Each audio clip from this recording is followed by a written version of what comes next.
Paper వాళ్ళకి ఫోటోలిస్తే ఇంకా బాగుంటుంది అనే ఆలోచన వచ్చింది.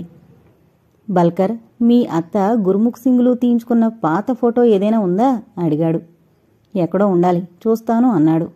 నువ్వు అపార్థం చేసుకోకపోతే మీ ఆంటీతో మా రాంబాబు ఓ ఫోటో దిగుతాడు, నీకేమైనా అభ్యంతరమా అడిగాడు Prakash. No, not at all. ఇంత దూరం వచ్చాక ఇంకా అవేవీ లేవు. రాంబాబు మా ఆంటీ దగ్గర కొడుకులా ఉంటాడు. షీఈజ్ అన్ ఓల్డ్ లేడీ, ఎవరేమనుకుంటారు, డన్ అన్నాడు బల్కర్. సమావేశం ముగిసింది. ప్రకాషు, రాంబాబు వాళ్లకు వేసిన పక్కల మీద నిద్రించారు. బల్కర్ వాళ్ల ఆంటీ భీమలా కౌర్కి రాంబాబు హిప్నటైజ్ కావడం, తాను గత జన్మలో గుర్ముఖ్ సింగ్ అని చెప్పడం, ఆ కోడ్ కూడా ట్రాన్స్లో అతడే రాసినట్లు చెప్పాడు. ఆమె ఆశ్చర్యపోయింది. మరనాడు దినకృత్యాలు కాగానే చిక్కని పంజాబీ టీ తాగారు. ప్రకాష్కి దేనిమీద ధ్యాస లేదు. బల్కర్ని ఫోటో స్టూడియోకి తీసుకెళ్లమని గొడవ చేశాడు. టిఫిన్లవగానే భీమలా కౌర్ని ఒప్పించాడు బల్కర్. కాని ఆమె ఓ షరతు పెట్టింది. తన భర్తకి తనకీ మధ్య జరిగిన మరో సంఘటన చెబితేనే గాని రాంబాబుతో ఫోటో దిగనని చెప్పింది. ప్రకాష్కి పూరీల సంఘటన జ్ఞాపకం వచ్చింది.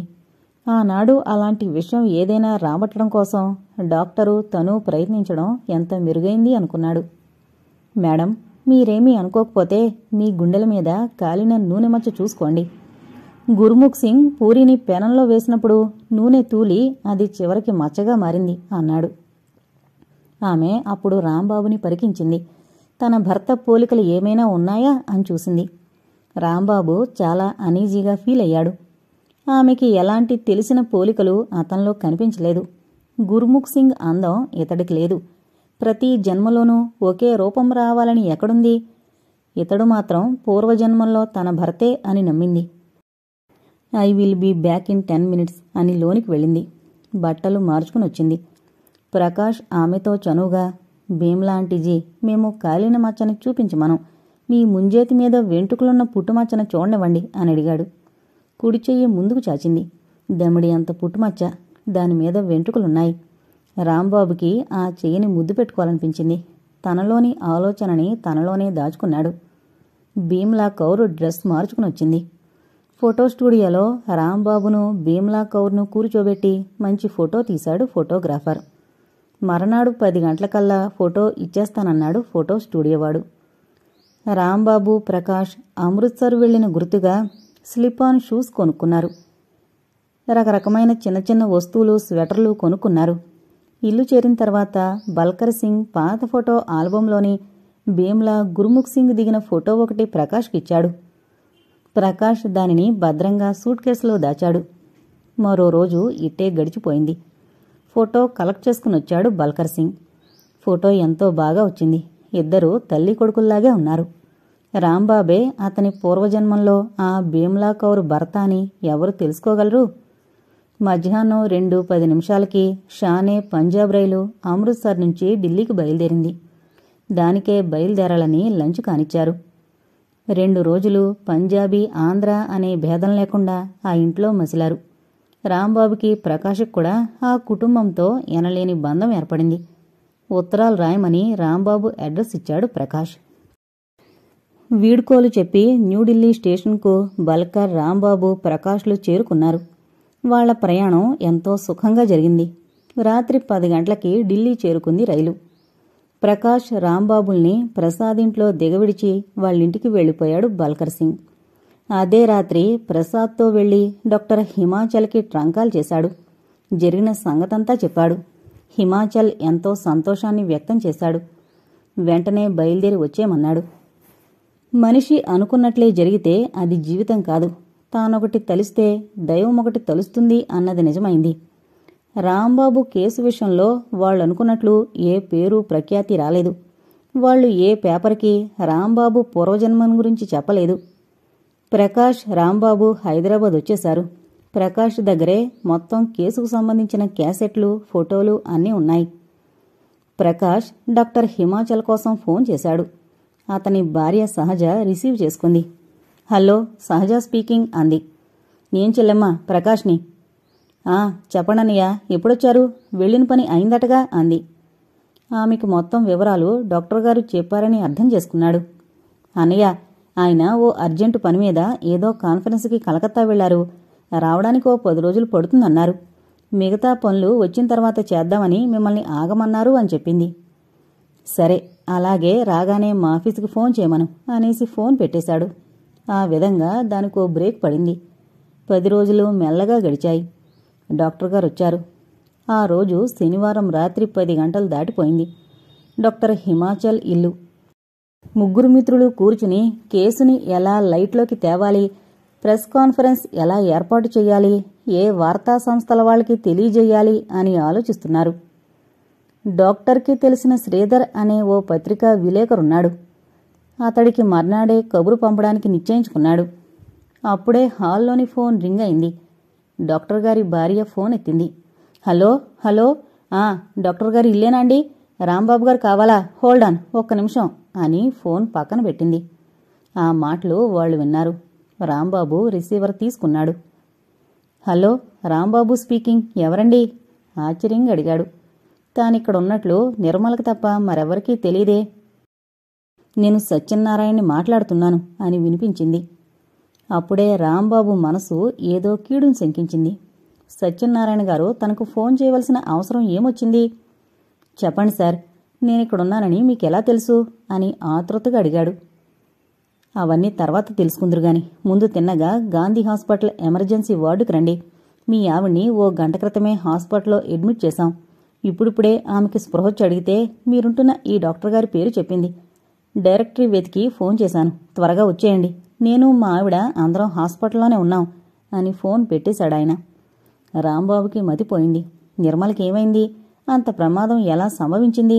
అసలు జబ్బేమిటి అనుకుంటూనే డాక్టర్కి ప్రకాష్కి జరిగింది చెప్పాడు. మరుక్షణం గ్యారేజ్లోంచి కారు దూసుకునొచ్చింది. సహజ కూడా బయలుదేరతానంది. పిల్లల్ని ఒంటరిగా ఉంచడం ఇష్టం లేక వద్దన్నాడు. రాంబాబు ఫ్రంట్ సీట్లో కూర్చున్నాడు. ప్రకాష్ వెనక సీట్లో కూర్చుని ఆలోచనల్లోకి జారిపోయాడు. ఏమైంది నిర్మలకి అని ఊహించాడు. మరో 15 గంటలో వాళ్లు హాస్పిటల్లోని ఎమర్జెన్సీ వార్డులో ఉన్నారు. డాక్టర్ హిమాచల్ అక్కడి నర్సును కనుక్కున్నాడు. డ్యూటీ డాక్టర్ అప్పుడే పరీక్షించి వెళ్లాడని తెలిసింది. నిర్మల ప్రశాంతంగా నిద్రపోతోంది. నిర్మల బెడ్ పక్కన సత్యనారాయణ, అతని భార్య లక్ష్మీదేవి ఉన్నారు. నర్సు డాక్టర్ హిమాచల్తో పాయిజన్ కేసు, టిక్ 20 తాగేసింది అని చెప్పింది. చిత్రం, రాంబాబు భార్య ఏమిటి, విషం మింగడమేమిటి అనుకున్నారు. రాంబాబుకి భార్యని చూడగానే మతి తిరిగిపోయింది. ఎంత దారుణం! అందరికీ ముఖం ఎలా చూపించగలడు? ఎంత నవ్వులాటగా ఉంటుంది! ఎన్ని రకాలుగా అనుకుంటారు. పిల్లలు మదిలో మెదిలారు. సత్యనారాయణ గారు, మా పిల్లలెలా ఉన్నారు అన్నాడు రాంబాబు. మా ఇంట్లో ఉన్నారు. వాళ్ల గురించి బెంగపడవలసిన అవసరం లేదు అని సమాధానం చెప్పాడు. డాక్టర్ హిమాచల్ రాంబాబుని ఈ మధ్య ఏమైనా మనస్పర్ధలొచ్చాయా అని అడిగాడు. డాక్టర్ ప్రశ్నకి రాంబాబు తల వంచుకున్నాడు. అతని కళ్ళు నిండుకున్నాయి. మీకేమని చెప్పండి డాక్టర్, మా మధ్య ఎలాంటి అపార్థాలు ఇంతవరకు రాలేదు. నిర్మల ఆత్మహత్యా ప్రయత్నం చేసింది అంటే నేనే నమ్మలేకపోతున్నాను అన్నాడు. అతని గొంతు గద్గదమైంది. Okay, take it easy. Tick 20 గనక పర్వాలేదు. మరో ప్రయత్నం చేసుంటే మనం ఏమీ చేయలేకపోదాం అని ధైర్యం చెప్పాడు. నర్సు చేసిన ట్రీట్మెంట్ వివరించింది. కడుపు శుభ్రం చేశారట. ఆమె నిద్రపోతోంది. మళ్లీ మెలకు వస్తుంది. ఇంకా పర్వాలేదు. కాకపోతే ఓ రోజంతా కాస్త గిల్టీగా ఉంటుంది అని చెప్పాడు డాక్టర్. నిర్మలకి గండం గడిచింది. ఆదివారం ఉదయం 10 గంటలకి డిశ్చార్జి చేశాడు. అందరూ ఆమెను తీసుకుని రాంబాబు ఇల్లు చేరుకున్నారు. కారు సత్యనారాయణ ఇంటి ముందు ఆగింది. రాత్రే డాక్టర్ హిమాచల్ తన భార్య సహజకి ఫోన్ చేసి జరిగిన విషయం చెప్పాడు. నిర్మలని ఇంట్లోకి తీసుకుని వెళ్లారు. మెలకు వచ్చిన తర్వాత ఆమె అంతవరకు పెదవిప్పి మాట్లాడలేదు. అమ్మని చుట్టేశారు పిల్లలిద్దరూ. వాళ్లను చూసి బౌరుమని ఏడ్చేసింది. శిరీషని ఒళ్ళోకి తీసుకుని ముద్దు పెట్టేసుకుంది. ఆత్మహత్య చేసుకునే వాళ్లకి ఆ సమయంలో ఏవీ గుర్తురావు. పసిపిల్లల ముఖం చూసైనా అలాంటి వెధవ పనులు చేయకుండా ఉండవలసింది అనుకున్నారందరూ. ఎంత పనిచేసావు చెల్లెమ్మ. రాంబాబు ఏమైపోతాడనుకున్నావు? పిల్లలు అనాథలైపోరా అని మందలింపుగా అన్నాడు. రాంబాబు తల ఉంచుకునే ఉన్నాడు. చివరికి తల ఎత్తి, ఎందుకు నిర్మల ఇంత పాడు పని చేశావు? నలుగురిలో తలెత్తుకోకుండా చేశావు. అంత పొరపాటు మేమేం చేశాం? నలుగురు ఏమనుకుంటారు? ఏవో కుటుంబ కలహాల వల్లనే అలా చేసుంటుంది అనుకోరు. చెప్పు, ఎందుకిలా చేశావు అని అడిగాడు. కారణం తెలుసుకోవాలనుందా అని మెల్లగా లేచింది. రాంబాబుకి మాత్రమే కనిపించేలాగా అతడు ఆఫీసుకు తీసుకువెళ్లే జిప్పు బ్యాగు తెరచి ఒక ఉత్తరం బయటికి తీసింది. రాంబాబు చేతిలో పెట్టింది. అదొక ఎన్వలప్ లెటరు. ఫ్రమ్ అడ్రస్ చూశాడు. అమృత్సర్ నుంచి వచ్చింది. భీమ్లా కౌర్ రాసింది. గబగబా లోని కాగితం తీశాడు. తెల్ల కాగితం మీద ఇంగ్లీష్లో రాసుంది. తెలుగులోకి అన్వయించుకున్నాడు. మై డియర్ హస్బెండ్ రాంబాబు, ఆ రోజు అందరి ఎదురుగా నోరు విప్పి చెప్పలేకపోయాను. ఎవరు నమ్మినా నమ్మకపోయినా నిజంగా మీరు నా భర్తేనని ఇప్పుడు ఈ ఉత్తరం ద్వారా తెలియజేస్తున్నాను. ఆ రోజుల్లో మిమ్మల్ని ప్రేమించి పెళ్లి చేసుకున్నాను. 3 ఏళ్లకే నన్ను వదిలిపోయారు. ఇంతకాలానికి మళ్లీ అమృత్సర్లో నన్ను చూడ్డానికి మా ఇంటికొచ్చారు. ఇప్పుడు నీ మీద నాకలాంటి కామదృష్టి లేదు. ఆ వయసు చెల్లిపోయింది. మీ పూర్వజన్మలో భార్యగానేనా భావించి నన్ను ఆహ్వానిస్తే మా వాళ్ళు, ముఖ్యంగా మా బల్కర్ సింగ్ పంపుతాడు. కొన్నాళ్లు మీ ఇంట్లో వ్యక్తిగా ఆంధ్రాలో బ్రతకాలనుంది. మీ ఆహ్వానం కోసం ఎదురుచూస్తూ, గతంలో మీ భార్య భీమ్లా కౌర్. ఉత్తరం చదివి సర్పదృష్టుల్లా వణికిపోయాడు రాంబాబు. ఎంత పని జరిగింది! తన గత జన్మలోని చేదు అనుభవాలు ఈ జన్మలో కూడా వేధించాలా? భీమ్లా కౌరుని మాత్రం ఎలా తప్పు పట్టగలడు తను? నిజం తెలియక ఆగాయిత్యం చేసిన నిర్మల తప్పు మాత్రం ఏముంది అనుకున్నాడు. తను లేని సమయంలో ఈ ఉత్తరం నిర్మల చేతిలో పడి ఇంత అనర్థానికి దారి తీసింది. పర్వాలేదు, నిజం ముందు ఎలాంటి అపోహలు లేవు. డాక్టరు, ప్రకాషు ఇంకా అక్కడే ఉన్నారు. ప్రకాష్కి ఆ ఉత్తరం అందించాడు. ఆంగ్లంలో ఉన్న ఆ ఉత్తరాన్ని తెలుగులోకి అన్వయించుకుని అర్థం చేసుకున్నాడు. నవ్వు ఆపుకోలేకపోయాడు. పకపకా నవ్వాడు. అందరూ అతన్నే చూశారు. పిచ్చిపట్టినట్లు నవ్వాడు. డాక్టర్ ఆ ఉత్తరం చదివాడు. ప్రకాష్కి, రాంబాబుకి అర్థమైనంత త్వరగా అర్థం కాలేదు. కానీ రెండూ కలిస్తే 4 గనుక సులువుగానే అర్థం చేసుకున్నాడు. చిరునవ్వు నవ్వాడు. అయితే ఆ ఉత్తరమన్నమాట దీనికి కారణం. ఈ ఉత్తరం చదువుకుని సవతిపోరికి భయపడి ఆత్మహత్య చేసుకోబోయిందన్నమాట అన్నాడు డాక్టర్. వెంటనే ఆ ఫోటోలు, క్యాసెట్లు తీసుకున్నాడు ప్రకాష్. రాంబాబు తప్పులేదు ఇందులో. మొదట్నుంచి దీన్ని మనం రహస్యంగా భావించాం. పాపం అతను రహస్యంగా ఉంచాడు. భార్యకు కూడా చెప్పలేదు. ఇప్పటికైనా మించిపోయింది లేదు, త్వరగా తీసుకురా అన్నాడు. మరో గంటలో ప్రకాష్ వాటితో ప్రత్యక్షమయ్యాడు. క్యాసెట్లు రాంబాబు వాళ్ల టేప్ రికార్డర్లో వేసి నిర్మలకి వినిపించారు ముగ్గురు. భీమ్లా కౌర్ గుర్ముఖ్ సింగ్తో తీయించుకున్న ఫోటో, రాంబాబుతో తీయించుకున్న ఫోటో ఆమెకు చూపించారు. కేసు వివరంగా ఆమెకు అర్థమైంది. ఎంత దుర్మార్గురాలు తను! దేవుళ్లాంటి భర్తను ఎలా అపార్థం చేసుకోగలిగింది? ఈ పాపానికి నిష్కృతుందా? క్షమించండి అన్నయ్య, నాకు తెలియకుండానే పెద్ద తుఫాను సృష్టించాను. నిజంగానే ఆయనకు నాకు తెలియకుండా మరో పెళ్లి జరిగిందనుకున్నాను. ఆమె కూడా వస్తే మా ఇల్లొక నరకంగా మారుతుందని భయపడ్డాను. అందుకే వాళ్ల మధ్య నుంచి తప్పుకోవాలనుకున్నాను అంది. రాంబాబు భార్యను చూశాడు. ఆమె పశ్చాత్తాపంతోనూ సిగ్గుతోనూ తల వంచుకుంది. క్షమించండి, ఇంకెప్పుడూ మిమ్మల్ని అపార్థం చేసుకోను అని లేచి వంటింట్లోకి వెళ్ళిపోయింది. ప్రకాషు, డాక్టరు, రాంబాబు ఆ సిట్టింగ్ రూంలో మిగిలిపోయారు. అడుగులోనే హంసపాదులాగా రేపు మనం కేసుకి ప్రచారమిద్దాం అనుకుంటుండగా ఈ దుర్ఘటన జరిగింది. ఎప్పుడు పెట్టుకుందాం? ప్రెస్ వాళ్ళని, న్యూస్ ఏజెన్సీని ఎప్పుడు కలుసుకుందాం అన్నాడు. ఇలాంటి అవాంతరాలు మంచి పనులు చేసే ముందు జరుగుతాయి. సుఖాంతమే అయింది గదా. మీకు ఎవరో శ్రీధర్ అనే విలేకరి తెలుసునన్నారు కదా, ఆయనకి ఫోన్ చేయండి అన్నాడు ప్రకాష్. రాంబాబు అందుకున్నాడు. డాక్టర్ గారు, నన్ను క్షమించండి. నా పూర్వజన్మ కేసుకి పబ్లిసిటీ ఇవ్వద్దు. నాకు పబ్లిసిటీలు అసహ్యం. నా ఫోటోలు పత్రికల్లో పడ్డమే ఇష్టం లేదు. 10 మందితో ఇంటర్వ్యూలు. మీరైతే నా ఇష్టాయిష్టాలను గౌరవిస్తారు. రేపు ఎవరో వచ్చి నన్ను జూలో జంతువుని చూసినట్లు చూస్తారు. నేను మ్యూజియంలో బొమ్మలా నిలబడలేను. నేను ట్రాన్స్లో చెప్పిన విషయాలకు ఎలా సాక్షిభూతుణ్ణి కాగలను? నాకు నిజంగా జ్ఞాపకం లేని విషయాలకి నిబద్ధుణ్ణే ఉండాలి. డాక్టర్ గారి మీద గౌరవంతో నేను అన్నింటికీ అంగీకరించేవాణ్ణే. అతనికి హిప్నాటిస్టుగా పేరు రావడం నాకిష్టమే. కానీ నా భార్య ఆత్మహత్యా ప్రయత్నం నా మనసుని విరిచేసింది. చావు తప్పి కన్ను లొట్టపోయింది. ఆమె నిజంగా చనిపోయుంటే నా పిల్లలు, నేను ఏమయ్యేవాళ్లం? ఇది నా ఉద్దేశం. తర్వాత మీ ఇష్టం అన్నాడు. ప్రకాష్కి రాంబాబు నిర్ణయం ఆసానిపాతంలా తగిలింది. ఆ కేసు విషయంలో ఎన్నో రోజులు రాత్రనక పగలనక ఒక సత్యాన్ని లోకం దృష్టిలోకి తెచ్చే ప్రయత్నంలో వృధా చేశాడు. లైబ్రరీలు గాలించాడు. పుస్తకాలు చదివాడు. కావలసిన ఎంతో సమాచారం డాక్టర్ గారి కోసం సంపాదించాడు. ఇప్పుడు ఇలాగయింది. రాంబాబు వ్యతిరేకిస్తే కథే లేదు. చాలా నిరుత్సాహపడిపోయాడు. డాక్టర్ ఆదిలోనే దీనికి పులి స్టాప్ పెట్టేవాడు. కాని ప్రకాష్ ప్రోత్సహించి ఎన్నో స్వయంగా పరిశోధించి నానా తెప్పలో పడ్డాడు. చివరికి ఇలా బూడిదలో పోసిన పన్నీర్లా అయింది.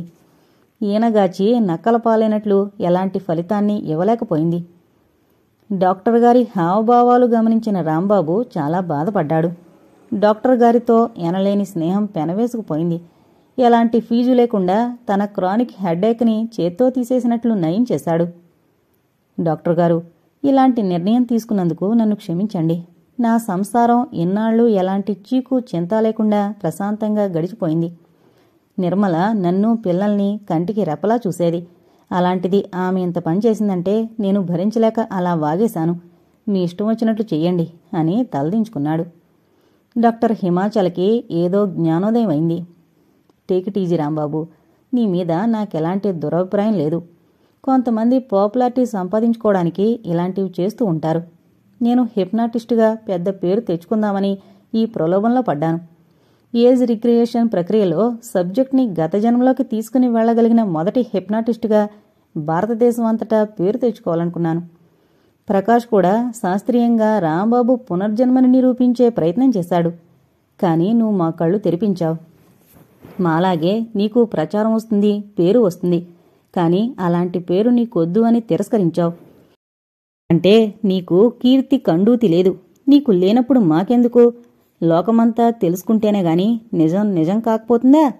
మన ప్రయోగం 100కి 100 పాళ్ళు కరెక్ట్ అయిందని మనకు తెలుసు. అది చాలదా? ఈ పబ్లిసిటీ మనకొద్దు. నువ్వు నీ దేహాన్ని ఆత్మరూపంలో సందర్శించావు. కొందరు అది కలే అన్నారు. కాని నిజం నీకు తెలుసు. నోరు మూసుకుని ఊరుకున్నావు. అదే ఆత్మస్థైర్యం. ప్రకాష్, నేను ఎన్నుకొన్నది తప్పుతోవే అనిపిస్తోంది. ఎందుకంటే ఈ జన్మజన్మల బంధాన్ని ఎవరూ ఛేదించకూడదు. ఆ మంత్ర సరిహద్దులు దాటకూడదు. అప్పుడే పుట్టిన పసికందు తనలో తనే నవ్వుకోవడం, ఏడవడం చేస్తాడు. అవి తప్పకుండా గతజన్మ స్మృతులే అని తెలిసిన కొందరు విజ్ఞులంటారు. లేకపోతే అంత పసివాడు నవ్వడమేమిటి? అవి నిజంగానే గతజన్మ స్మృతులే అయితే పెద్దవుతున్న కొద్దీ ఎందుకని మరిచిపోతున్నాడు? దానికి సమాధానం ఒకటే. అదే సృష్టి విచిత్రం. మరిచిపోవడం అవసరం. ఆ జ్ఞాపకాలు ప్రస్తుత జన్మలోని మనిషి మనుగడకి అంతరాయంగా పనిచేస్తాయి. సుఖంగా బ్రతకడం కష్టం.